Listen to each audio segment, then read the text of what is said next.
Assalamualaikum warahmatullahi wabarakatuh. Perkenalkan, saya Nazwalia Azhar dengan NIM 2305641 dari kelas 4C. Materi 1, mengukur dan membandingkan panjang benda menggunakan satuan tidak baku. Pengukuran adalah proses membandingkan nilai besaran yang diukur dengan besaran lain yang sejenis yang telah ditetapkan sebagai satuan. Nah, satuan tidak baku adalah satuan yang menghasilkan nilai ukuran yang berbeda antara satu orang dengan yang lainnya.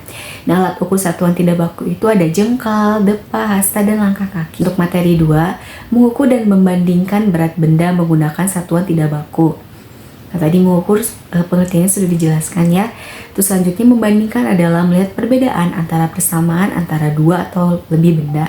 Nah, berat benda adalah seberapa berat atau ringannya suatu benda. Nah, satuan tidak baku adalah cara mengukur yang tidak menggunakan alat atau ukuran resmi yang telah ditentukan. Nah, contohnya menggunakan gantungan baju dan 2 kantong plastik untuk mengukur berat atau anak timbangan. Terus materi 3, membandingkan durasi waktu, mengukur dan mengestimasi waktu menggunakan satuan tidak baku. Anak-anak membandingkan, mengukur, dan mengestimasi waktu menggunakan satuan tidak baku yang dekat dengan kehidupan mereka seperti menyapu, menggambar, atau membaca menggunakan jam analog. Nah, jam analog dan digital adalah alat ukur baku waktu dengan satuan detik, menit, dan jam. Materi 4, bangun datar. Bangun datar adalah bentuk 2 dimensi yang memiliki panjang dan lebar tetapi tidak memiliki tinggi atau volume. Bangun datar dibatasi oleh garis-garis yang membentuk sisi dan sudut. Contohnya ada segitiga, segi 4, segi banyak, dan lingkaran. Materi 5, bangun ruang balok, kubus, kerucut, dan bola.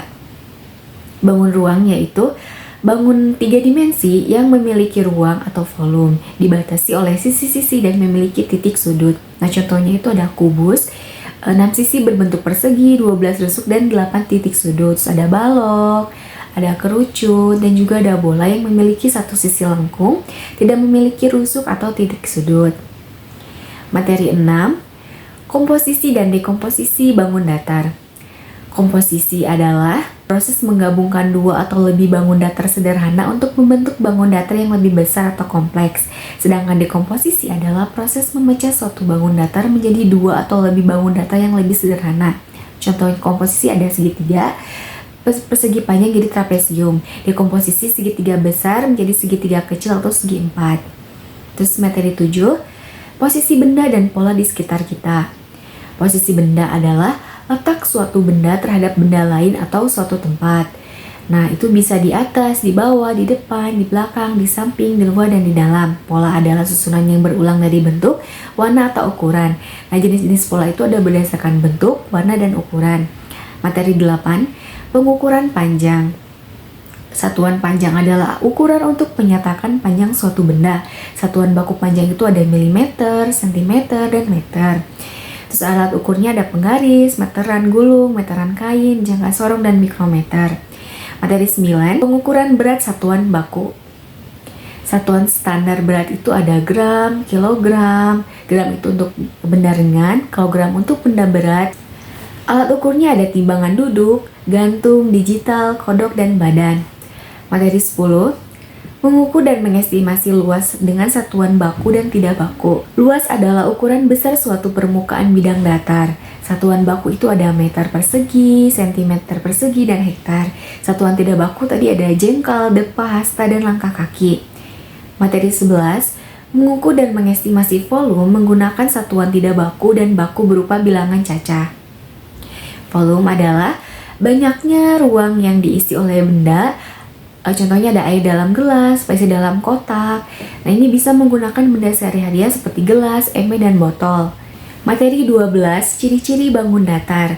Nah, yang pertama ada segitiga sama sisi, dia mempunyai 3 sudut, 60 derajat, 3 sisi sama panjang. Selanjutnya ada persegi, dia memiliki 4 sisi sama panjang, 4 sudut siku-siku. Terus ada persegi panjang, sisinya berhadapan sama panjang, nah sejajar, memiliki 4 sudut siku-siku. Materi 13, komposisi dan dekomposisi bangun datar. Komposisi itu adalah menyusun beberapa bangun datar menjadi bentuk baru. Contohnya 2 segitiga menjadi 1 persegi panjang. Dekomposisi adalah memecah satu bangun datar menjadi bagian lebih kecil. Contohnya itu ada persegi panjang menjadi 2 segitiga. Materi 14, keliling bangun datar.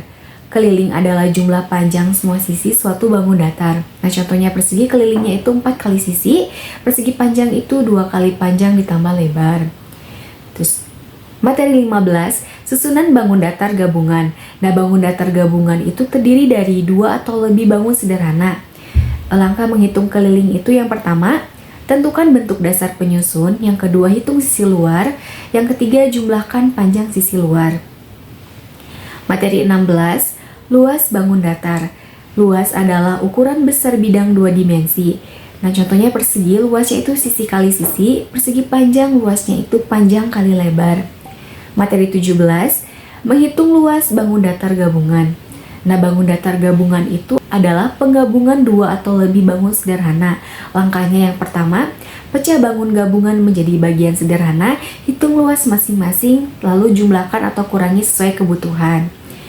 Materi 18, menghitung durasi waktu dan mengukur besar sudut. Nah, satuan waktu itu kan ada jam, menit, dan detik. Nah, sudut adalah daerah antara dua sinar yang berimpit.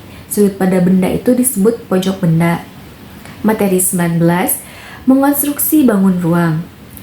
Mengurai adalah memisahkan bangun besar menjadi bagian kecil, visualisasi spasial melihat bangun dari tampak depan, samping, atas, dan bawah. Tujuannya itu untuk memahami bentuk secara menyeluruh. Materi 20, membandingkan karakteristik bangun datar dan bangun ruang. Bangun datar itu bentuknya rata seperti segitiga, persegi, lingkaran, mempunyai panjang dan lebar. Sedangkan bangun ruang itu mempunyai volume, contohnya kubus, bola, tabung yang mempunyai panjang, lebar, dan tinggi. Contohnya itu kaleng susu, itu tabung. Materi 21, menentukan lokasi pada peta yang menggunakan sistem berpetak. Nah, sistem berpetak itu adalah lokasi yang ditentukan dengan kolom huruf dan baris atau angka. Nah, cara menentukan lokasi yang pertama temukan kolom atau huruf, yang kedua temukan baris atau angka, yang ketiga gabungkan. Contohnya itu B3. Terima kasih. Wassalamualaikum warahmatullahi wabarakatuh.